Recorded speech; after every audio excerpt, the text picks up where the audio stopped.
शिवाय गुरवे नमः। शिवाय गुरवे नमः।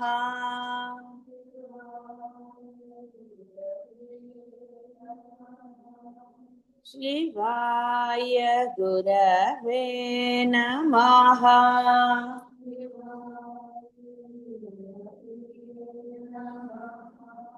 शिवाय गुरवे नमः।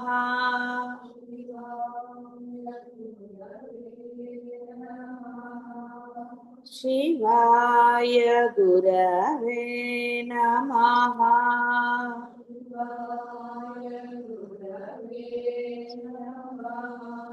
शिवाय गुरवे नमः।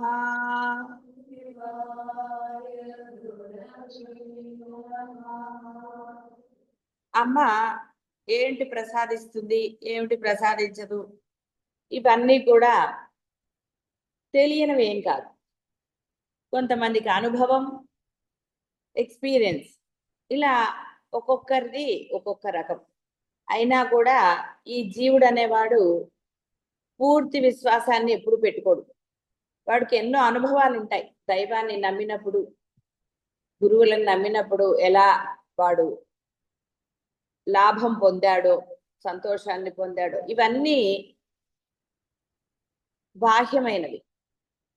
ఈ ఎక్స్పీరియన్స్లు ఉన్నప్పుడే వాడు ఒక గుడికి వెళ్ళటము, క్షేత్రానికి వెళ్ళటము, ఏదో అది చేస్తాడు. వాడు గురువుల దగ్గరికి వెళ్ళటము, ఓ సేవ చేయటము, ఇవన్నీ కూడా వాడి మనసుకి ఇష్టమైనప్పుడే. ఆ ఇష్టం కలిగినప్పుడు మాత్రమే వాడు ఏదైనా చేయగలుగుతాడు. అది ఏదైనా కావచ్చు, చిన్నదా పెద్దదా అనేది కాదు, వాడికి ఇష్టమైనప్పుడే. లేదనుకోండి, ఒకటే డైలాగ్ ఉంటుంది కదండి, మర్చిపోయామండి అంటారు.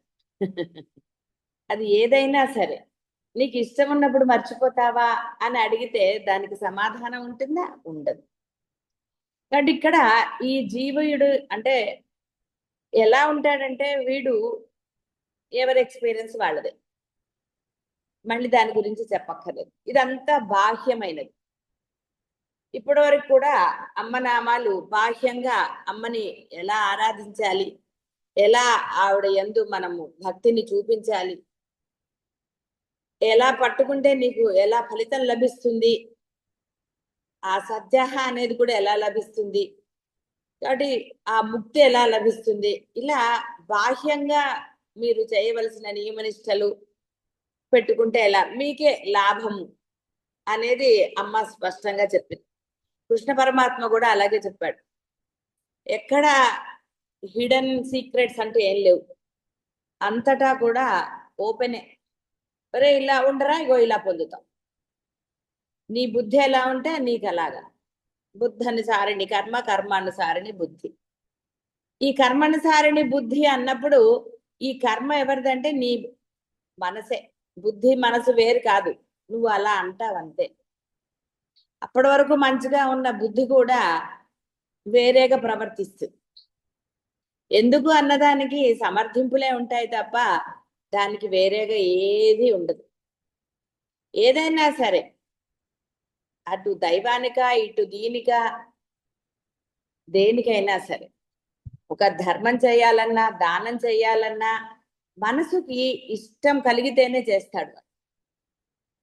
100 లెక్కలు వేసుకుంటాడు. లేదంటే అంటే ఆ ధనము తనది కాదని తెలిసినా కూడా, అది పరమాత్మ ఇచ్చినదే మనకి అని తెలిసినా, ఆ ధనాన్ని, ఎందుకు ధనం గురించి అని చాలాసార్లు చెప్పుకున్నాను చాదస్తంగా, బాగా అర్థమవుతుందని. ఎందుకంటే వీడి యొక్క లోభత్వం అంతా ధనం దగ్గరే కనపడుతుంది. ఆ ధనాన్ని దానం చేయాలన్నా, ఏది చేయాలన్నా, అంటే ఆ ధనాన్ని వినియోగించాలి అంటే వాడు ఎన్ని రకాలుగానో ఆలోచిస్తాడు.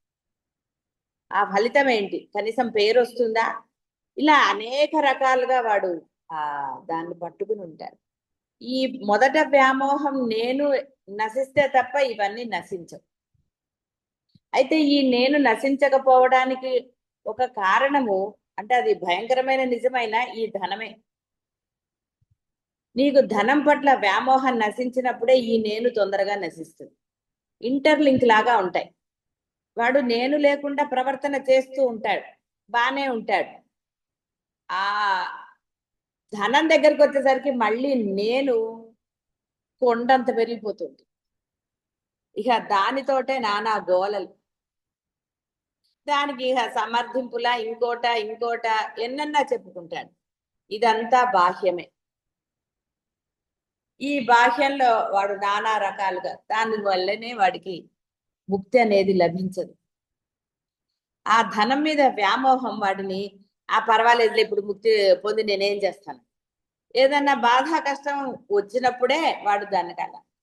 కాబట్టి ఈ జీవుడు అనేవాడు ఇలాగే ఉంటుంది. వాడి కర్మ అంటారా, వాడి బుద్ధి అంటారా, ఏదైనా సరే. కాబట్టి ఇష్టమే వాడిని నానా రకాలుగా ప్రవర్తింపజేస్తుంది. ఆ ఇష్టం ఎవరిదో కాదండి, వాడిదే. ఇక్కడ వేరే వాళ్ళ మీద అభాండం వేయడానికి లేనే లేదు. ఏదో కొన్ని పరిస్థితుల ప్రాబల్యం వల్ల అవతల వాళ్ళకి ఇదో అన్న కొన్నే చేయగలుగుతాడు తప్ప అన్ని కాదు. ముందు నీ బుద్ధి సరిగ్గా ఉండాలి.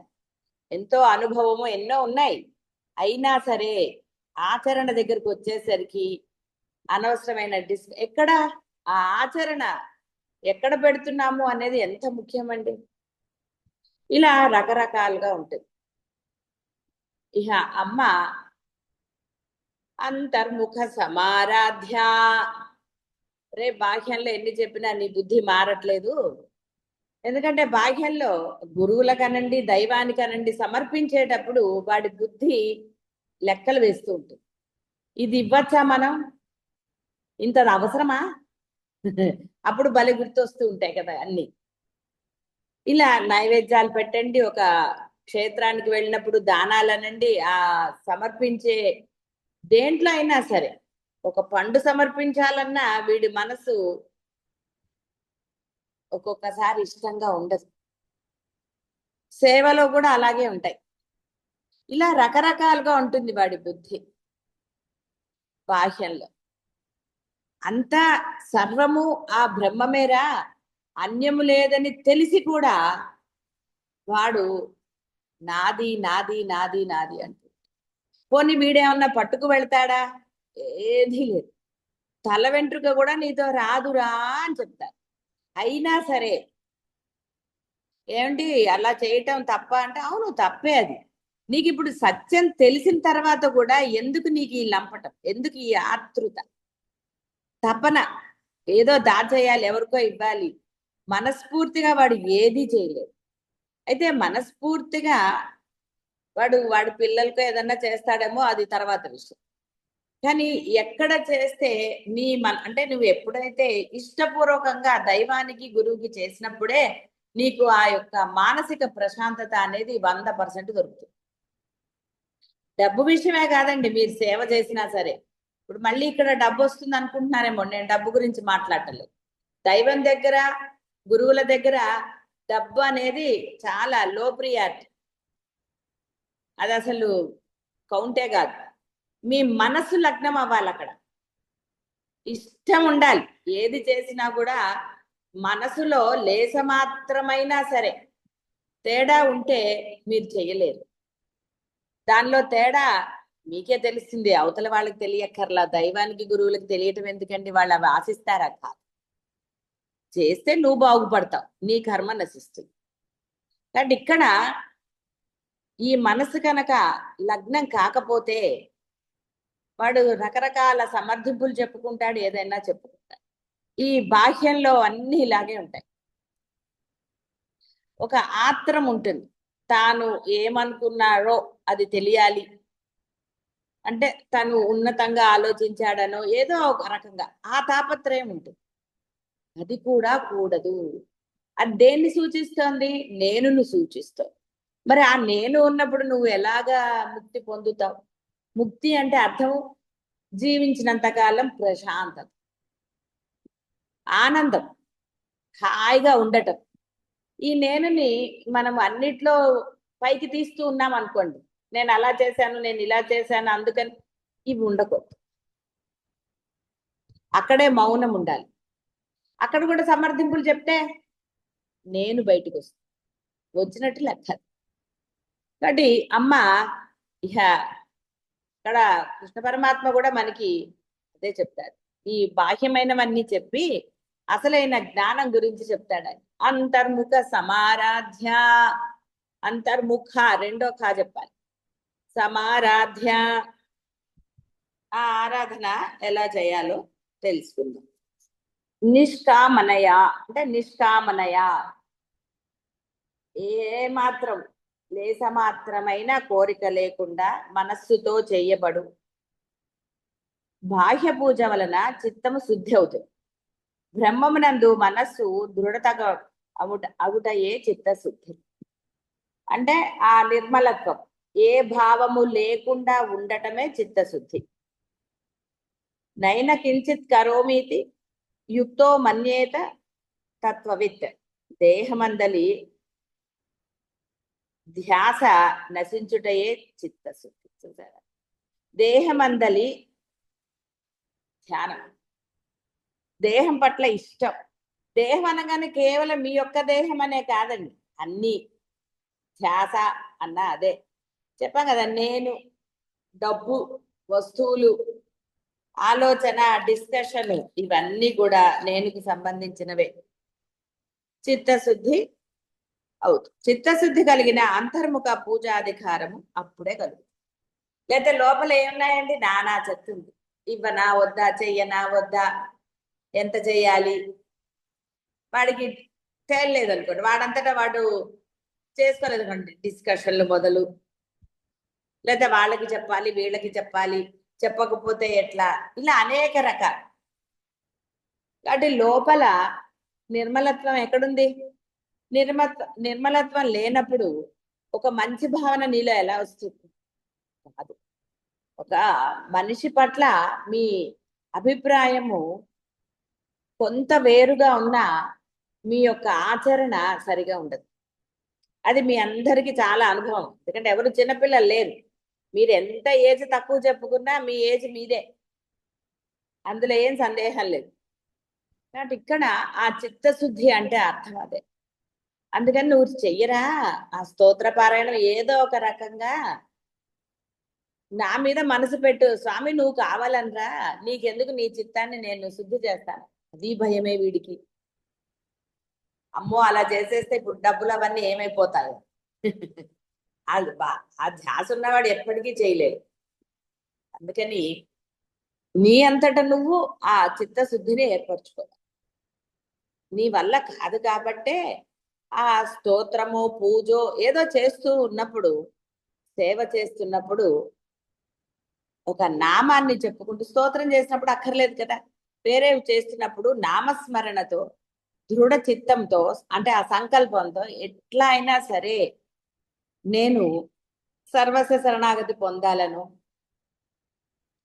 సరెండర్ అవ్వాలను, నా మనస్సు నిర్మలం ఉండాలను, మీ ఇష్టం వచ్చిన భావన ఏదో పొందాలని కాకుండా ఆ పరదైవాన్నే పొందాలి అన్న తపన మీలో, అదే అసలైన ఎఫర్మేషన్. అది పొందాలి. తన ఎందలి ఆత్మయే పరమేశ్వరుడనియు భగవంతుడు వేరొకండు లేడని ఇంద్రియములను అంతర్ముఖము చేసిన ఆత్మానుసంధానపరులకు జ్ఞాననిష్ఠులచే విశేషముగా ఆరాధించబడుతుంది. పరమేశ్వరి అంతర్ముఖ సమారాధ్య, వేరే దైవమే లేదు. ఈ విషయం కూడా మీ అందరికీ తెలిసిందే. ఇక్కడ ఏ విషయము తెలియని వాళ్ళు ఎవరు లేరు. అంటే ఈ వినేవాళ్ళు అనుకోండి, కొంతమంది ఇప్పుడు వినకపోయినా వేరే వాళ్ళ గురించి అక్కర్లేదు. ఇప్పుడు ఇక్కడ వినే వాళ్ళందరికీ తెలిసి ఉన్నది పరబ్రహ్మమే. మీ దేహం కూడా వాళ్ళు ఇచ్చిందే, బుద్ధులు వాళ్ళు ఇచ్చింది కాదు. అంటే ఆ పరబ్రహ్మం ఇచ్చింది కాదు, బుద్ధి నువ్వు ఏర్పరచుకున్నావు, ఇష్టాయిష్టాలు నువ్వు ఏర్పరచుకున్నావు. కాబట్టే నానా గోల. ఎంత ఆలోచన నుండి లేచింది మొదలు అదే గోల. ఆ బుర్ర నిరంతరం దాని అందే. ఎందుకు? ఏది జరగాలి అది జరుగుతుంది సుమ్మయ్యరు అని చెప్పి రమణ మహర్షి చెప్పాడు. ఆయన జీవితమే పెద్ద ఆదర్శం. ఆదర్శం అన్నా హాయిగా ఉందన్నా అది. ఆయన్ని పట్టుకున్న వాళ్ళ జీవితాలు అంతెందుకండి, ఏ ఆలోచన లేకుండా మీరు గురువుకో దైవానికో సరెండర్ అయినప్పుడు ఎంత ప్రశాంతతను పొందారో మీకు తెలియందా? మీకు తెలుసు. అయినా సరే, అందుకని ఇంకొక ఛాన్స్, ఇది చివరి ఛాన్స్. ఎంత చెత్తున్నా ఇల్లంతా అపరిశుభ్రంగా ఉందనే అనుకుందాం.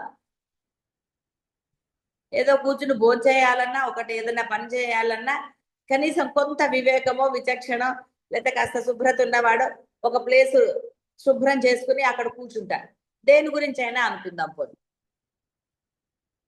ఆ విధంగా మీ మనసులో ఎంత చెత్త పెట్టుకున్నా, అంటే ఈ ఆలోచన, మీరేం చెడ్డవాళ్ళని కాదు అర్థం ఇక్కడ, ఏదో రాక్షసులని కాదు అర్థం అక్కడ. ఈ తాపత్రయాలే, వేరే ఏమీ లేదు. మీరు అందరికీ మంచి చేస్తారు, మంచి వాళ్ళే, అందులో ఏం సందేహం లేదు. ఇక్కడ ఏదో చెడ్డవాళ్ళని అంటున్నానని మీరు భావించక్కర్. కాకపోతే ఈ తాపత్రయాలు, నాది నావి, అమ్మో ఎట్లా నెక్స్ట్. మొన్న ఈ మధ్య ఒకటి జరిగింది కదా, ఏముందండి, తిన్నాడు పడుకున్నాడు అంతే, లేవలేదు. ఒక మాట ఏదన్నా ఉందా అండి? అందరే అప్పుడేమనుకున్నారు, ఆహా ఎంత గొప్పవాడు, అనాయాసైన మరణం పొందాడు, అలాంటిది ఎవరికైనా వస్తుందా? ఎందుకు రాదు, నీకు కూడా వస్తుంది. కళ్ళు అలా ఉంటే కదా తాపత్రయం. అంటే ఇవన్నీ మీకు ప్రత్యక్ష సాక్ష్యాలు, ఇవన్నీ కూడా. ఒరే అలా పోతారా, అప్పుడు ఏమిటిది? కాబట్టి ఉన్నప్పుడే నువ్వు కాస్త ఆ దైవం పట్ల, ఎందుకంటే నమ్మకం ఉంది. ఇక్కడ గురువునే పట్టుకోవాలని లేదు, దైవాన్నే పట్టుకోవాలని ఏం లేదు. పరబ్రహ్మముని పట్టుకోవచ్చు, సుమ్మయిరు అంతే. ఏది జరగాలో అది జరిగి తీరుతుందన్న నిశ్చయ బుద్ధి నీలో కలిగితే చాలు, ఆ ఇష్టం కలిగితే చాలు. కాబట్టి ఎవరైతే ఉన్నది పరబ్రహ్మమే అని తెలుసుకున్నారో వారి చేత ఆరాధించబడుతుంది. అందుకని అంతర్ముఖ సమారాధ్య. వాళ్ళకి ఈ బాహ్యంతో పని లేదు. వాళ్ళు అనుభవించారా, అనుభవించట్లేదా, వాళ్ళకి లేదా అంటే ఒక ప్రహ్లాదుడిని తీసుకోవచ్చు, జనక మహారాజుని తీసుకోవచ్చు. ఎందుకంటే 100 మంది రాజుల పేర్లు చెప్పి ఏమిటి ఉపయోగం? చాలు ఒకళ్ళో ఇద్దరు పెరియవారు. పోనీ అక్కడ వాళ్ళు కాకపోతే ఇప్పుడు రమణ మహర్షి, ఆయన అడిగితే భక్తులు ఇవ్వలేని ధనాల బోల్డు. కాబట్టి రకరకాలు. కానీ నీ యొక్క మనస్సు ఎలా ఉంది అనేది అసలైనది. కాబట్టి ఆ మనస్సుతో అమ్మని ఆరాధిస్తారు. కాబట్టి ఆరాధించేటప్పుడే ఎవరు ఆరాధిస్తారో వాళ్ళే జ్ఞానులు. జ్ఞాన నిష్ఠులచే విశేషముగా ఆరాధించారు. దేవో దేవాలయ ప్రోక్తో జీవో దేవ సనాతన. శ్రద్ధాయుక్తమైన బుద్ధియే సర్వేంద్రియ జ్ఞానానంద స్వరూపముగు తన ఆత్మయే పరమేశ్వరి. ఆత్మకు దేవతకు సమైక్యత భావించి అంతరంగ పూజను చెయ్యాలి. ఎవరైతే చేస్తారో ఆవిడ అంటే పాప వాళ్ళ చేత ఆరాధించబడేది కాబట్టి పరమేశ్వరి అంతర్ముఖ సమారాధ. అర్చన యందు పూజ ఉపకరణముగా జలమనున్నది ప్రధాన పరికరం. అట్టిది పాంచభౌతికముగాక ఆరాధకుని అందలి సత్వ రజ తమో గుణములలో రజస్తమములు క్షీణించగా మిగులు సత్వమాత్ర గుణమునే జలముగా భావించాలి. అంటే అర్చన చేసినప్పుడు మొదట మనము శుద్ధి చేసుకుంటాం కదా, చేతులు చేసి ఆచమనంతో మొదలవుతూ ఉంటుంది. సంకల్పం చేసి ఆ సంకల్పం కూడా జలమే కదా. కాబట్టి జలానికి అత్యధిక ప్రాధాన్యత అని చెప్పారు. ఏది? బాహ్యమైన పూజలు. అయితే ఇక్కడ ఇప్పుడు అంతర్ముఖం అంటే నువ్వు భావనతో చేసేదానికి చెప్తున్నారు. ఆ జలముని సత్వమాత్ర గుణముగా భావించాలి. అంటే నీ మనస్సు అప్పుడు గనక సత్వగుణంగా లేకపోతే, ప్రశాంతంగా లేకపోతే పూజ చేసుకునేటప్పుడు ఏం భావన వస్తుందండి? ఏమీ రాదు. ఎదురుగుండా అసలు అమ్మవారు ఉందన్న సంగతే నీకు గుర్తుండదు. కాబట్టి భావన అంటేనే అర్థం అది. బాహ్యంలో నీకు ఏ యొక్క వస్తువులు కానీ ఏది అవసరం లేదు. అందుకనే భావనతో చేసేది అత్యుత్తమమైనదని చెప్పారు. ఎందుకు? మనసు అక్కడ వేరే విషయాల పట్ల లేకుండా కేవలం తాను ఆ దైవమే. దైవము వేరుగా లేదు, తనలోనే ఉన్నాడు. తానే అన్నది తర్వాత సంగతి. తనలోనే ఉన్నాడు, బాహ్యంలో లేడు అన్న సంగతి వాడు మనసా వాచా కర్మణ నమ్మినప్పుడు మాత్రమే వాడికి ఈ భావన దొరుకుతుంది. భావనలో వాడు ఆరాధించగలుగుతాడు. ఇక ఇక్కడ ఒక్కొక్క దాని గురించి చెప్తున్నారు. బాహ్యేంద్రియములందును మనోబుద్ధి అహంకారములను అంతరింద్రియములందు సత్తామాత్ర స్వరూపముగా ఆత్మదేవత కలదని వాని వాని స్వరూపములను తెలుసుకొనుటయే దేవతకు ఆహ్వానం.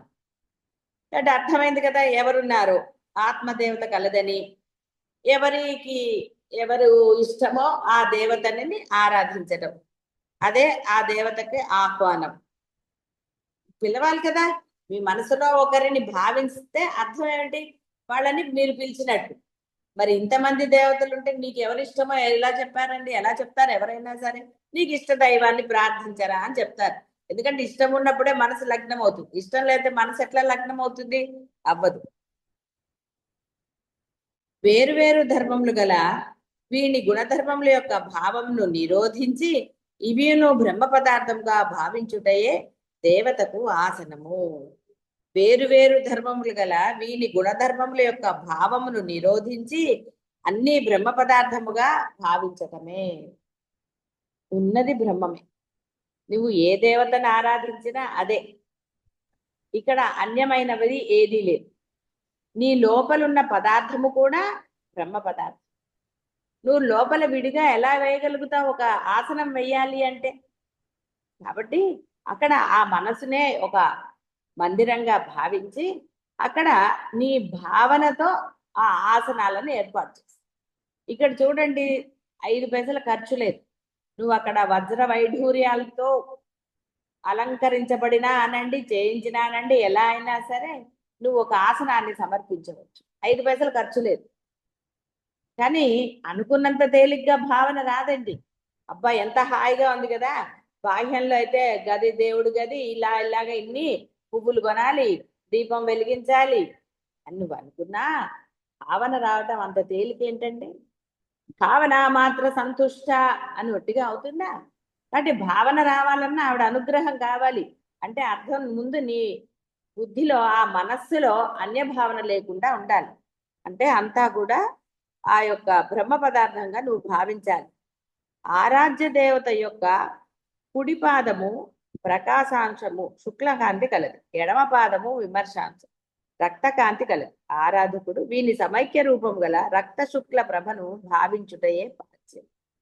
ఇక్కడ కొంత విడిగా చెప్పారన్నా అర్థం ఏమీ లేదండి. ఇక్కడ మీరు ఏదో ఇదేమిటండి ఒకటి తెల్లగా ఒకటి ఎర్రగా ఇలా ఉంటాయా అని అనుకోక్కర్లేదు. అంటే అర్థము ఆ కుడివైపు అనేది ఒక మనకి మామూలుగా మీకు చెప్పాలి అర్థం ఏంటంటే పాజిటివ్ ఎనర్జీ అని అర్థం.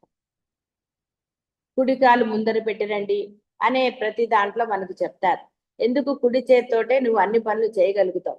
దేవత యొక్క పూజ కూడా ఎడమ చేతితో చెయ్యరాదు. ఎడమ చేయి కొన్ని వేరే కార్యాలకి వాడతారు కాబట్టి ఎడమ చేతిని అవసరమైనప్పుడు మాత్రమే కుడి చేతితో అనుసంధానం చెయ్యాలి.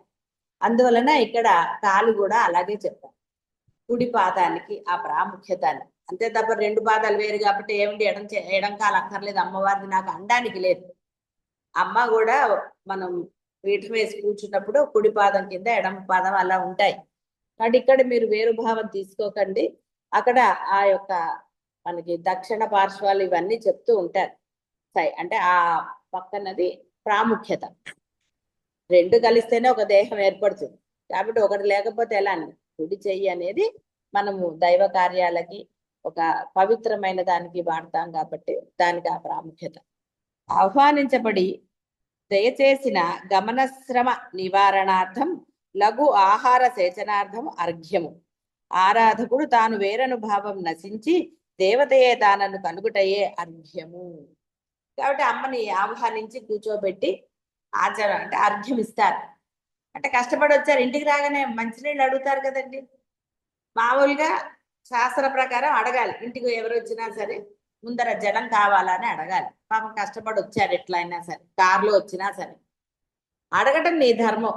వాళ్ళు ఓకే అంటమ్మా కాదని తర్వాత. అందుకని తాను వేరు కాదు అన్న భావనే. అంటే ఇంకా ఆరాధించడానికి అక్కడ ఏమీ లేదు. అంటే ఇక్కడ 2 చెప్తున్నారు. ఒకటి నువ్వు దేవతని భావించినప్పుడు ఈ పూజ, అది బ్రహ్మమే అయినప్పుడు ఇంకా విడిగా అర్ఘ్యం ఎక్కడుంది, నీ మనసుని సమర్పించావు. ఈ రెండో అర్థం అసలైన సూక్ష్మమైన అర్థం. దీనికి నిజమైన శుద్ధి కావాలి, చిత్తశుద్ధి లేనిదే వాడికి ఆ భావం రాదు. అంటే ధ్యానం అంటాం, నిశ్చల ధ్యానం, ఏదీ లేనిది, అక్కడ ఒక నామరూపములు లేని స్థితి పొందిన వాడికే ఈ యొక్క భావన కలుగుతుంది, లేకపోతే కలగదు. కాబట్టి ఇక్కడ రెండోది అది. మొదటిదేమో నీవు ఒక దేవతా రూపాన్ని ఆహ్వానించినప్పుడు, ఇంటికి ఎవరైనా ఆహ్వానించినప్పుడు వాళ్ళకి ఆసనం ఇవ్వాలి కదా. ఆసనం సమర్పించడం, ఆసనంలో కూర్చున్న తర్వాత వారి యొక్క పూర్వకాలం ఇంటి బయటే ఒక చెంబుతో నీళ్లు పెట్టేవాడు, కాళ్ళు కడుక్కుని ఇంట్లోకి రావాలి అని. ఇప్పుడు అవన్నీ పోయాయి అనుకోండి, కానీ అది చాలా ప్రధానమైనది కూడా. ఎక్కడెక్కడో తిరిగి వచ్చారా, కారులో వచ్చారా, అన్ని అనవసరమైన విషయాలు. అది షూ వేసుకున్నాను, అన్నీ అనవసరం. ఎందుకంటే ఇంటిని ఒక పవిత్ర దేవాలయంగా భావించేవారు పూర్వకాలం. చాలా ఉండేవిలేండి, ఇప్పుడు అవన్నీ ట్రాష్ అంటారు. పిల్లలేమిటి, పెద్దలే అంటున్నారు తర్వాత పిల్లలు. వీళ్ళే పాటించకపోతే పిల్లలు ఏం పాటిస్తారు? కాబట్టి ఆ విధంగా వచ్చిన వారికి అయితే పెద్దవారు కాబట్టి వారికి బయట కాళ్ళు కడగటం కాకుండా ఇంట్లోకే తీసుకొచ్చి కాళ్ళు కడుగుతారు. బయట కాళ్ళు కడగరు, ఇంట్లోనే కడగాలి కాళ్ళు కడిగితే. ఆ కాళ్ళు కడిగి వారికి ఇవన్నీ తెలియదు అంటారు. తెలుసుకోవడానికి ప్రయత్నం చేస్తే కదా తెలుస్తాయి. సరే, మొత్తానికి ఆ విధంగా కాళ్ళు కడిగి శుభ్రం చేశాక అప్పుడు వాళ్ళు రిలాక్స్ అవుతారు. ఆ కూర్చున్న తర్వాత అప్పుడు వారికి మంచినీళ్ళు అనేది ఇస్తారు. సో అర్ఘ్యం, అదే అర్ఘ్యము అన్నారు. ఇక్కడ భావన, ఏది లేని వాడికి ఏమిటండి ఇవ్వాలి? శంకరాచార్యులు మీరందరు రికార్డింగ్లు చేశారు కదా, కాబట్టి ఆయనకి నివేదన ఏది, అర్ఘ్యం ఏది అంటే ఉన్నది బ్రహ్మమే, తాను కూడా చిత్తశుద్ధి కలిగిన వాడిగా భావన వస్తుందండి. అంతేగాని అవసరార్థం రాదు. ఏముందిలేండి ఇచ్చేది, దేవుడికి లేనివా, మనం కాకపోతే వేరే వాళ్ళు ఇస్తారు అన్నారు అనుకోండి, గురువుల పట్ల కానీ దేవుడి పట్ల కానీ, అదేమి మంచి బుద్ధి కాదు. ఎందుకంటే అది నీ బుద్ధిని ప్రకటింపచేస్తుంది. నీకు నిజంగా చిత్తశుద్ధి అనుకోండి, నువ్వు ఇవ్వాలనో ఇవ్వక్కర్లేదనో అసలు ఎక్కడొస్తుందండి ఆ భావన కానీ, ఆ సందర్భం కానీ ఉంటుందా? డిస్కషన్ కానీ ఉండదు. బ్రహ్మమే అన్నప్పుడు నువ్వు ఏది సమర్పించు, నీకు నిజంగా అంత చిత్తశుద్ధి కలిగితే. మాలిన్య నివారణార్థం ఆచమనీయం. దేవత బ్రహ్మ తేజోమయం, నిర్గుణము, స్వతహాగా పరమ స్వచ్ఛమైనదను జ్ఞానం ఆరాధకును కలుగుటయే దేవతకు ఆచరణ. కాబట్టి దైవము, గురువులు తనకన్నా ఉన్నతులు, స్వచ్ఛమైన వారు అన్న ఆ ప్రగాఢ విశ్వాసం వాడిలో ఉన్నప్పుడు మాత్రమే వాడు ఏదైనా చేయగలడు. ఇందాక చెప్పుకున్నదే, మనసులో లేసమాత్రమైన ఏదన్నా కలిగింది అనుకోండి, అది ఏదైనా కావచ్చండి, ఏ భావన కలిగినా వాడు ఏది చేయలేదు. అదే మర్చిపోయా అంటారు. పక్క వాళ్ళు చేసినప్పుడు గుర్తొస్తుంది, కానీ ఒక బద్ధకం వస్తుంది. చేద్దాం అనుకుని కూడా తర్వాత చేద్దాంలే అనుకుంటా, మనసులో చేద్దాం అనుకుంటా. అంటే ఎంత వాడు తొందరగా ఆ మనసుని ఇది చేసుకుంటాడు. ఒక నమస్కారం చేయటం వల్ల గురువుకి కానీ దైవానికి కానీ ఏమిటి వస్తుందండి? ఏమీ రాదు. నీవు అందుకనే అష్టాంగమన్నా సాష్టాంగమన్నా అంటే ఈ దేహం నాది కాదు నీది అన్న భావనతో నువ్వు నమస్కారం చేసినప్పుడు నువ్వు పొందేది నీకు కనపడదు. బాహ్యంలో కొంత అనుభవానికి వచ్చి తీరుతుంది, కానీ నువ్వెప్పుడు పొందుతావు దాన్ని. నీ యొక్క ఆ నమస్కారంలో ఆ కారం లేకుండా ఉండదు. నీదే ఈ దేహం, రక్షించమని అడగాలి. అప్పుడు ఆ దేహ భావన అనండి, మనసులో భావనలు అనండి, బద్ధకాలు అనండి, ఇంకోటి అనండి, ఏదోనండి, ఎన్ని రకాలండి బాబు. ఇప్పుడే దుమ్ము దులిపామండి, అంతా చేసాం, మళ్ళీ ఎంత దుమ్ము వచ్చిందో అంటే బాహ్యంలో అయితే పోనీ ఏదో రోడ్డు మీద దుమ్ము వచ్చిందని, నీ మనసులో దుమ్ము నువ్వు పెట్టుకున్నదే. అంటే ఆ మనసు అలా ఉంటుంది అంటే దానికి కారణం వేరేది ఏది లేదండి, మీదే, మీ మనస్సుదే, మీ ఇష్టమే. చిత్తశుద్ధి పొందకపోవడానికి కారణం మీరే, ఏది కాదు. పరబ్రహ్మం ఎన్నో అవకాశాలు ఇస్తూ ఉంటారు. దేవతలనండి, గురువులనండి, మీకు ఎప్పుడూ అవకాశాలు ఇస్తారు, మీరు బాగుపడ్డారు. కానీ అవకాశాన్ని సద్వినియోగం చేసుకున్న వాడే జ్ఞాని అవుతాడు. ఆచరణలో పెడితే జ్ఞానం అండి, తెలుసుకుంటే జ్ఞానం ఎందుకు అవుతుంది? మామూలు అర్థం అది. కానీ దానివల్ల ఉపయోగం ఏంటి? నాకు ఇది తెలుసండి, అది తెలుసండి అని అంటే ఏంటండి ఉపయోగం? ఆచరణలో పెట్టనప్పుడు పరీక్ష రాయకపోతే, వాడు అన్ని చదివి పరీక్ష రాయకపోతే ఏం లాభం అండి? ఇది అంతే. కాబట్టి నువ్వు ఆచరణలో పెట్టాలి. నీ మనస్సు అనే దానిని నువ్వు నియంత్రించుకోలేనప్పుడు, అంటే ఆ మనసులో ఇలాంటివన్నీ పెట్టుకున్నప్పుడు, సరే ఏమేం పొందుతున్నారు? మాలిన్య నివారణార్థం. మాలిన్యం ఎలా పోతుంది? ఎందుకంటే మాలిన్యం ఎక్కడి నుంచో రాలేదు, నువ్వు తెచ్చుకున్నావు. అది ఏ విధంగా తెచ్చుకునేవనేది నీ మీదే ఆధారపడి ఉంది. డిస్కషన్స్ తోట, లేకపోతే నీ మనసులో ఏం పర్వాలేదులే, ఇంత నిర్లక్ష్య భావన ఉంటుందండి, చాలా నిర్లక్ష్య భావన ఉంటుంది. పర్వాలేదు, ఎలర్ట్నెస్ ఉంటుందా? మరి మీలో ఎలర్ట్నెస్ లేనప్పుడు దైవానికి ఎలర్ట్నెస్ ఎందుకు ఉంటుందండి మీ పట్ల? వాళ్ళు నిర్లక్ష్యంగానే ఉంటుంది. చెప్పకండి, ఎంతైతే అంతే. వాళ్ళేమి నువ్వు ఇంత చేసినా నీకు అంత ఇస్తాను అని అనటం లేదు. ఒరే, నువ్వు ఇంత చేసినా మనసుని అక్కడ లగ్నం చేసి ఇంత చేస్తే నేను ఇంత ఇస్తానని. నువ్వు మనసే లగ్నం చేయకపోతే ఆవిడ ఎందుకు ఇస్తుందండి? నీ కర్మ ఎలా ఉందో అలా జరుగుతుంది. అందుకే వాడు నా కర్మ ఇట్లా ఉంటే దేవుడు మాత్రం ఏం చేస్తాడు? కర్మ అట్లా ఉంది, దేవుడు ఏం చేశాడంటే, కర్మ నువ్వు తెచ్చుకున్న కర్మ అది. నీ మనసుని ఎవడు లగ్నం చేయొద్దన్నా. కాబట్టి వీడు ఏడుపుకి అది కరెక్టే, కానీ వాడు ఆలోచించడు. ఏదో చాలా వైరాగ్యంగా మాట్లాడని అనుకుంటాడు. నా కర్మ ఇలా ఉంటే దేవుడు మాత్రం ఏం చేస్తాడు? దేవుడు ఏం చెయ్యలేడని నీ అభిప్రాయం. ఏదైనా చేయగలడు ఆయన అన్నవాడు ఇలా ఏడవడండి. ఇంకా ఎందుకు ఏడుస్తాడండి? దేవుడు మాత్రం ఏం చేయగలడంటే దేవుడికి పవర్ లేదా? అసమర్థుడా? అసమర్థుడిని మనం ఎందుకంటే ప్రార్థించాలి? రోజు ఆయనకి నైవేద్యాలు ఇంకోటో ఎందుకు పెట్టాలి? గుడికి ఎందుకు వెళ్ళాలి? క్షేత్రానికి ఎందుకు వెళ్ళాలి? ఇవన్నీ వాడు మాట్లాడు. అక్కడ మటుకు డైలాగ్ కొడతాడు, ఏం చేస్తాడులే ఆయన. నీ కర్మ తొలగించే శక్తి ఆయనకి మాత్రమే కలదు. కాబట్టి మాలిన్య నివారణార్థం ఆచరణ. కాబట్టి దేహశుద్ధి నువ్వు స్నానం చేస్తే పోవచ్చు, బాహ్య దేహం. కానీ మనసు మాలిన్యం కాబట్టి నిర్గుణంగా ఉండాలి. గుణరహితంగా ఉన్నప్పుడే పరమ స్వచ్ఛంగా ఉండగలుగుతారు. ఆ జ్ఞానము ఆరాధకునికి కలుగుతుంది. అప్పుడే అదే ఆచరణ. ఆరాధకుని ఆత్మయే దేవతగుట సహస్రార చంద్రమండల అమృత వృష్టిని భావించుటయే దేవతకు స్నానము అనే ఉపచారం. ఇవి వినడానికి చాలా సులభంగా బానే ఉన్నాయి, కానీ ఆ మనస్సు నిజంగా అలా లగ్నం అవుతోందా? అంత పరిశుద్ధంగా ఉందా? అప్పుడు ఈ సహస్రారం, ఇక్కడ అమృత స్నానం అంటే అది అమృత వృష్టిని భావించుటయే. వృష్టిని భావించుటయే అంటే బాహ్య ప్రపంచంలో కొన్ని చోట్ల వెళ్తే అలా పడుతోంది, దాన్ని భావన చెయ్యండి అంటారు. ఏదో వర్షం పడుతోంది అలా అని. ఎందుకండి అంత కష్టం? ఆనందం కన్నా మించింది ఉందా? జలుబు చేస్తుంది ఇంకోటి అనుకున్నవాడు వర్షంలో ఎంజాయ్ చేయలేడు. ఆహా, వర్షం వస్తుంది బ్రహ్మాండంగా, వస్తే వచ్చింది అనుకున్నవాడు వర్షంలో ఎంజాయ్ చేయడు. అంటే మనసు ఎప్పుడైతే ఇష్టపడిందో అప్పుడు వాడికి ఆనందం కలుగుతుంది. ఇక్కడ అంతే, ఇక్కడ వేరేగా ఏం లేదు. నీ మనస్సు అనేది లేదు అని నీకు ఎప్పుడైతే, అంటే నువ్వు ఇష్టంగా అనుకుంటావో, నేను పరబ్రహ్మము ఒకటే, నేనంటూ విడిగా లేను అన్న భావన ఎప్పుడైతే నీలో స్థిరమవుతుందో అప్పుడు ఆ అమృత వృష్టి. ఇది విడిగా భావన చెయ్యక్కర్లే. నామరూపరహితమైన స్థితి, ధ్యానంలో పరాకాష్ఠ స్థితి. అసలైన ధ్యానం అంటే అదే.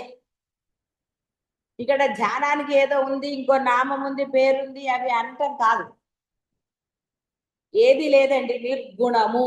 అక్కడ ఏ గుణాలు లేవు, ఏ ఆలోచన లేదు, తాపత్రయం లేదు, ఏది లేదు. అది చాలా మంది పొందినదే. అంటే నేను ఇక్కడున్న వాళ్ళ గురించే చెప్తున్నాను. పొందలేదు అనడానికి ఏం లేదు, అప్పుడప్పుడు పొందిందే. కానీ దాని అందు దృష్టి లేదు. ఇప్పుడు తూకం వేశారనుకోండి, ఏది తూగుతుందో మీకు తెలిసిందే కదా. దేనికి ఇంపార్టెన్స్ ఇచ్చారో అదే ముందుకెళ్తుంది. ఇంపార్టెన్స్ ఇయ్యనప్పుడే ప్రశ్నలు సమాధానాలు సమర్థింపులు ఉంటాయి. మీకు దాని యందు అధిక ఇష్టం కలిగింది అనుకోండి అప్పుడు శారీరక కష్టాన్ని గుర్తిస్తారా? బాహ్యం గుర్తించినప్పుడు గురువులు దైవము వెనక్కి వెళ్ళిపోతాయి. గురువుని గుర్తించినప్పుడు దేహము అలసట అని అందండి. అలా ఎప్పుడైతే అది జరిగింది కదా, అంటే ఎప్పుడైతే నీ మనస్సు దేనికి ప్రాముఖ్యత ఇచ్చిందో అప్పుడు ఈ బాహ్యమైనవేవి అడ్డం రాలేదు. చూడండి, అడ్డం రావు. దేనికి ప్రాముఖ్యత ఇస్తావో బాహ్యంలో కూడా అంతే. అలాగే గురువుల పట్ల చేసినప్పుడు అదేం వృధా పోదు. ఇక్కడ ఆశించి చేసిందని చెప్పటం లేదు నేను. ఆవిడ మనసు అప్పుడు గురువు యందు ప్రాముఖ్యతే అని, అంటే అందులో లగ్నమైంది కాబట్టి ఆవిడ దేన్ని లెక్క చేయలేదు, గురువుని అడగలేదు, గురువుకి చెప్పలేదు. కాబట్టి ఆ మనస్సులో ఎప్పుడైతే ఇవి నశిస్తాయో రెండో ఆలోచన రాదండి. ప్రాముఖ్యత దేనికి వచ్చిందో, అంటే మీ ఇష్టం ఏర్పడిందో అప్పుడు రెండో దాని గురించి మీరు ఆలోచించండి. ఇష్టము తగ్గినప్పుడే రెండోది వస్తుంది. దీనికన్నా వేరే దానికి ప్రాముఖ్యత ఉండబట్టే దీని పట్ల కొంత ఏదన్నా అంటే ఇక్కడ ఇవన్నీ కూడా అంతర్ముఖ సమారాధ్యకి ఈ నిర్గుణత్వాన్ని, నిర్మలత్వం, మాలిన్య నివారణ, ఆరాధకుని ఆత్మయే అన్నారు. కాబట్టి ఆత్మగా ఉన్నప్పుడే ఆనందం. ఆత్మ నేను దేహము నేను ఫలానా అనుకున్నప్పుడు ఆనందం కలుగుతోందా లేదా మీకే. అది మళ్ళీ విడిగా చెప్పడం ఎందుకంటే ఇప్పటికి ఎన్ని అయ్యాయి. అంటే ఆ విధంగా అందరూ కూడా మాలిన్యంతో ఉండకండి. ఆ మాలిన్యాన్ని నిర్మూలన చేసుకోండి. అంటే అర్థం ప్రతిసారి గురువు వెనకాల పరిగెత్తుకుంటూ రమ్మని కాదు నా అర్థం. నిర్గుణులుగా ఉండండి, ఏది జరగాల అది జరుగుతుంది. మీరు రావాలని రూల్ ఎక్కడా లేదు. మీరు వస్తేనే గురువు ప్రయాణం అని కూడా లేదు. కాబట్టి అనవసరమైన ఆలోచనల జోలికి వెళ్లకుండా, వాటికి ప్రాముఖ్యత ఇవ్వకుండా మీ మనసులను మీరు నిర్గుణంగా చేసుకోండి, మాలిన్య రహితంగా చేసుకోండి. అది ముఖ్యంగా దైవం పట్ల, గురువుల పట్ల ఆలోచనలు మీవి నిర్మలంగా ఉండాలి. అక్కడ లోభత్వమో ఇంకోటో డిస్కషన్స్ పెట్టకండి. ఆ డిస్కషన్లు మీ బాహ్యంగా వినక్కర్ల. మీ మనసుల్లో ఉన్నది ఎవరు? మీ గురువులో మీ దైవాలే కదా ఉన్నాయి. వారికి వినపడతాయి కాబట్టి వాళ్ళకి బాధ అంటే దానివల్ల వాళ్ళకి బాధ అంటే వాళ్ళకి విడిగా ఉంటుందండి. అయ్యో అనుకుంటాడు, ఏంటి ఇంత బోధ విన్నా వీడు మనసులు మారట్లేదే, వీడు ఇంకా ఇంత డిస్కషన్లు ఇన్ని పెడుతున్నాడే, ఇంత బాహ్యానికి ప్రాముఖ్యత ఇస్తున్నాడు అని అనుకుంటారు తప్ప మీ మీద ఆగ్రహం ఏదో చూపించరు. దేవత చూపిస్తే వాళ్ళు నిర్గుణులలా అవుతారు. కాబట్టి చక్కగా నిర్మలత్వాన్ని తెచ్చుకోండి. ఆరాధన అన్న, పూజ అన్న ముఖ్యమైన ఉద్దేశం ఇదే. మీ యొక్క చిత్తము అంటే మీ మనస్సు, మీ ఇష్టము అనేది బాహ్యంతో ముడిపడి లేకుండా ఉండాలి దైవం పట్ల. శుభం భూయాలు.